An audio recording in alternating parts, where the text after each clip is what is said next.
बिहार में माध्यमिक विद्यालयों में शिक्षक पात्रता परीक्षा एस्टेट 2025 का फॉर्म भरना स्टार्ट हो गया है। उम्मीद है आप सभी लोग अपना अपना फॉर्म भर रहे हैं। लेकिन यहाँ पर जो हमारा पेपर फर्स्ट है सामाजिक विज्ञान, उसमें आप सभी लोगों के बहुत सारे डाउट हैं। जो सब्जेक्ट कॉम्बिनेशन है उसमें बहुत सारे लोगों को परेशान कर दिया है, बहुत सारे लोग भ्रमित हैं। तो चलिए इस वीडियो लेक्चर के माध्यम से सारे डाउट को खत्म करने की कोशिश करते हैं। तो चलिए स्टार्ट करते हैं। देखो भैया, जो हमारा 9 से 10 वाला है उसके लिए हमारा पेपर फर्स्ट होता है, और पेपर फर्स्ट में एक बहुत ही महत्वपूर्ण विषय है सामाजिक विज्ञान। हजारों लाखों जो स्टूडेंट हैं इसकी तैयारी करते हैं, और इसमें ऐसा खतरनाक सब्जेक्ट कॉम्बिनेशन रखा गया है जिसके कारण हजारों लोगों के जो सपने हैं वह चकनाचूर हो गए हैं। आप एसएसटी के अध्यापक नहीं बन सकते हैं, क्योंकि इनके जो नियम हैं वो बहुत ही खतरनाक नियम हैं। तो नियम क्या है समझ लीजिए। अगर आपको सामाजिक विज्ञान का अध्यापक बनना है 9 से 10 के लिए, तो आपको एस्टेट क्वालिफाई करना पड़ेगा, और एस्टेट क्वालिफाई करने के बाद जब शिक्षक भर्ती आएगी तो फॉर्म भरेंगे। लेकिन एस्टेट का फॉर्म भरने के लिए, सामाजिक विज्ञान का अध्यापक बनने के लिए जो टर्म्स एंड कंडीशन है एक बार ध्यान से समझ लीजिए। देखिए भैया, आपका जो स्नातक वाली डिग्री है, स्नातक यानी ग्रेजुएशन जब करते हैं तो वहाँ पर 3 विषय से हम लोग ग्रेजुएशन करते हैं। बहुत सारी यूनिवर्सिटी ऐसी हैं जो 8-10 सब्जेक्ट से अपनी ग्रेजुएशन की डिग्री देती हैं।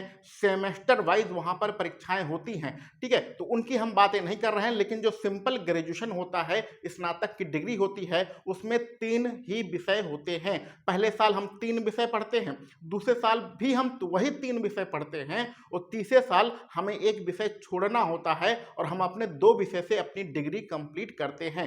तो ये सिंपल ग्रेजुएशन होता है। बहुत सारी यूनिवर्सिटी आपके 8, 10, 12 विषय से क्या करती हैं, ग्रेजुएशन की डिग्री देती हैं। तो वहां पर सेमेस्टर वाइज होता है, ठीक है।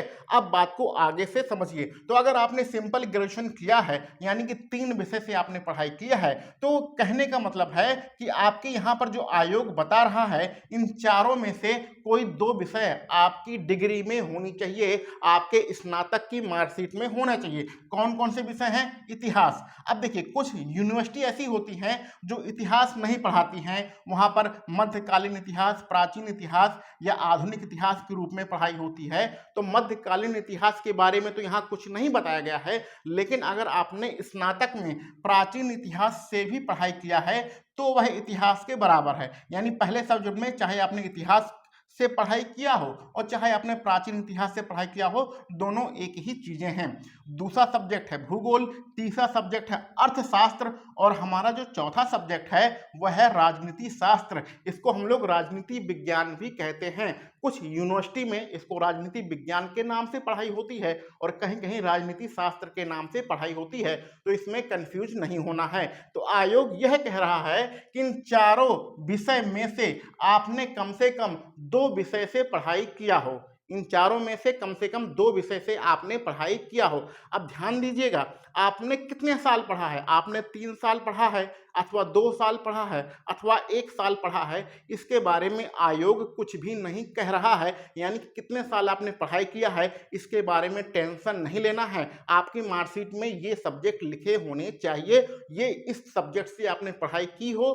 कितने साल पढ़ा इससे कोई मतलब नहीं है। ध्यान दीजिएगा, कुछ सेंट्रल गवर्नमेंट की परीक्षाएं होती हैं, जैसे नवोदय होता है, उसमें साफ साफ लिखा होता है कि इस सब्जेक्ट के अगर आपको अध्यापक बनना है तो वह आपने ग्रेजुएशन में 3 साल पढ़ा हो।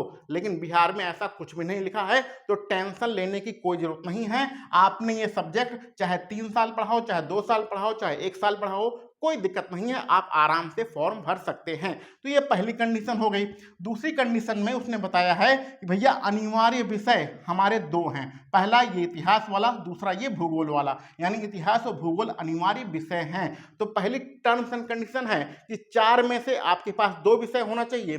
दूसरी टर्म्स एंड कंडीशन है कि आपकी मार्कशीट में ये जो विषय हैं अनिवार्य वाले, चाहे इतिहास हो चाहे भूगोल, होना ही चाहिए। अगर दोनों हैं, इतिहास और भूगोल दोनों हैं, तो बहुत अच्छी बात है। लेकिन अगर दोनों नहीं हैं तो दोनों में से कम एक आपके सब्जेक्ट होना ही चाहिए। यानी आपके पास जो मार्कशीट है उसमें या तो भूगोल होना चाहिए और या तो इतिहास होना चाहिए, और दोनों हैं तो बहुत अच्छी बात है।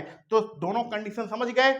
इन 4 में से कोई 2 होना चाहिए, इन 2 में से कम एक तो होना ही चाहिए। बात समझ गए? क्लियर है? तो ये टर्म्स एंड कंडीशन अगर आप फॉलो करते हैं तो सामाजिक विज्ञान के अध्यापक बन सकते हैं। और भी अभी सारे प्रश्नों का आंसर देते हैं जो आप सभी लोग बार बार पूछते रहते हैं। अब ध्यान दीजिएगा, जो बच्चे मनोविज्ञान वाले हैं, दर्शन शास्त्र वाले हैं, गृह विज्ञान वाले हैं और समाज शास्त्र का तो बहुत ज़्यादा कमेंट आता रहता है, तो जो बच्चे इन सब्जेक्ट के हैं या इसके अलावा भी किसी सब्जेक्ट के हैं तो उनको यहाँ पर मौका नहीं दिया गया है। आप 6 से 8 का तो अध्यापक बन सकते हैं, लेकिन 9-10 का अध्यापक नहीं बन सकते हैं। एस्टेट का पेपर आप नहीं दे सकते हैं। ठीक है, तो अब यहाँ पर कुछ उदाहरण के रूप में समझते हैं, क्योंकि आप लोग बार बार कमेंट करके प्रश्न पूछते रहते हैं व्हाट्सएप पर भी, और वीडियो जो पुरानी वीडियो है उनके कमेंट बॉक्स में भी आप लोग प्रश्न पूछते हैं, तो आप प्रश्नों का आंसर देते हैं। उदाहरण के लिए मान लीजिए कोई बच्चा है, उसने इतिहास लिया है पहला सब्जेक्ट, दूसरा सब्जेक्ट मनोविज्ञान लिया है, तीसरा सब्जेक्ट उसने गृह विज्ञान लिया है, तो ये आप उसके 3 सब्जेक्ट हैं, इतिहास, मनोविज्ञान और गृह विज्ञान। तो क्या वह टीचर बन पाएगा? नहीं बन पाएगा, क्योंकि टर्म्स एंड कंडीशन में इन चारों में से कोई 2 विषय होना चाहिए। दूसरा प्रश्न, किसी ने इतिहास लिया है, अर्थशास्त्र लिया है और मान लेते हैं समाजशास्त्र लिया है, इतिहास है, अर्थशास्त्र है, समाजशास्त्र है, तो क्या है वह फॉर्म भर सकता है? बिल्कुल फॉर्म भर सकता है, आराम से अपनी तैयारी कर सकता है। दूसरा क्वेश्चन है, किसी बच्चे ने, अगला जो क्वेश्चन है, किसी बच्चे ने मान लेते हैं कि पहला सब्जेक्ट अर्थशास्त्र लिया है, यानी कि जो उसने पढ़ाई किया है, ग्रेजुएशन किया है, उसमें अर्थशास्त्र है, और अगला सब्जेक्ट राजनीति शास्त्र है, और फिर अगला सब्जेक्ट समाजशास्त्र, यानी 3 सब्जेक्ट से उसने अपनी पढ़ाई किया है, स्नातक डिग्री लिया है। इकोनॉमिक्स है और पॉलिटी है और कौन सा समाजशास्त्र है, सोशियोलॉजी है। तो क्या वह एसएसटी का फॉर्म भर पाएगा? बिल्कुल भी नहीं भर पाएगा, क्योंकि दूसरी कंडीशन वो फॉलो नहीं कर रहा है। उसकी मार्कशीट में इन अनिवार्य विषय में से कम एक विषय होना चाहिए, इस टर्म्स एंड कंडीशन को फॉलो नहीं कर पा रहा है, तो इस प्रकार का बच्चा भी क्या कर पाएगा भैया? आपका जो है एस्टेट 9 से 10 वाला फॉर्म नहीं भर पाएगा। अगले कंडीशन में कुछ बच्चे क्या करते हैं, समाजशास्त्र ले लेते हैं, एजुकेशन ले लेते हैं और ये गृह विज्ञान ले लेते हैं, क्या वो फॉर्म भर सकते हैं? बिल्कुल भी नहीं भर सकते हैं। तो यानी कि आपके ये जो प्रश्न है ये आपके द्वारा ही पूछे गए प्रश्न है, जिसका हम यहाँ पर आंसर दे रहे हैं। तो उम्मीद है अब यहाँ पर सारी चीजें आप समझ गए होंगे। इन 2 टर्म्स एंड कंडीशन को फॉलो करना है, इन चारों में से कम 2 सब्जेक्ट होना चाहिए, और इन अनिवार्य जो विषय है इतिहास, भूगोल, इनमें से कम एक विषय आपकी मार्कशीट में होना ही चाहिए। अगर इन चारों में से आपने ये लेकर, ये वाला लेकर और मान लेते हैं इसको लेकर पढ़ाई किया है, तो भी आप एस्टेट का फॉर्म नहीं भर पाएंगे, क्योंकि इस कंडीशन में आप दूसरा जो टर्म्स एंड कंडीशन है उसको फॉलो नहीं कर रहे हैं। तो उम्मीद है अब यहाँ पर सारी डाउट आपके क्लियर हो गए होंगे। और इसके अलावा भी अगर आपके मन में कोई प्रश्न रहता है, कुछ शंका है, तो अगर कुछ भी है तो आप कमेंट बॉक्स में उसको लिख सकते हैं। अगर आपका कोई सुझाव है तो भी कमेंट बॉक्स में उसको बता सकते हैं। चलिए मिलते हैं हम लोग अगले वीडियो लेक्चर में। आप सभी लोगों को वीडियो देखने के लिए बहुत बहुत धन्यवाद।